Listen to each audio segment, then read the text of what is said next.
Great. Thank you, Senator Schmidt, for your leadership here, especially the lawsuit. I think it goes to show that what we do at the states can also often matter as much as what happens here in Washington.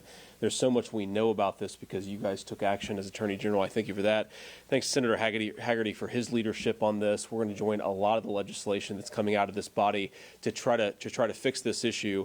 I echo what these gentlemen have said, but let me just add a couple of additional points here, things that I didn't hear my colleagues and my friends say before.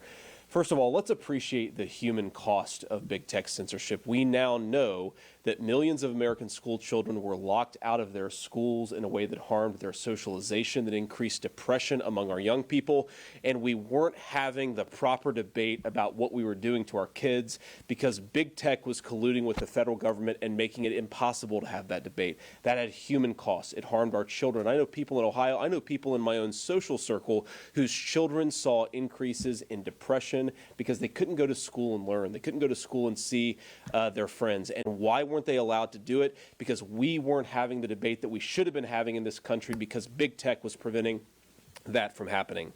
The second point that I want to make is we have to remember what's at stake here. And you hear a lot in this town. You hear a lot criticisms and concerns about capital O, capital D, our democracy. People in this town are obsessed with the idea that our democracy is under threat because people might vote for a president in 2024 that others don't like. Well, let me ask you a question. What's a bigger threat to our democracy? Is it the people of Ohio or Missouri or Tennessee voting for a president that members of the mainstream media don't like?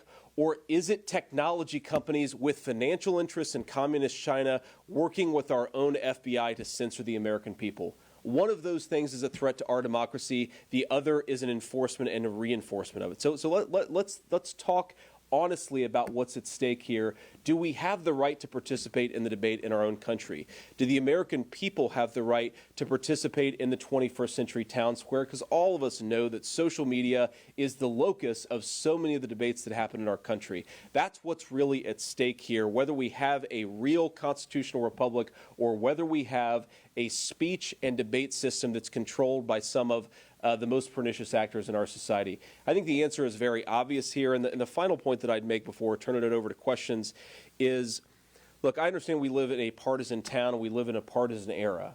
But to my Democratic friends, what I would say is if the Federal Bureau of Investigation telling private companies what they should and shouldn't censor isn't a threat to our country, to our First Amendment rights, what is? Right?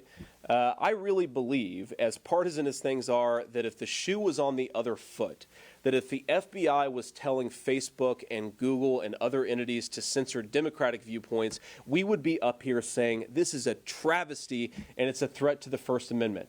Why aren't they doing the same thing? Thank you.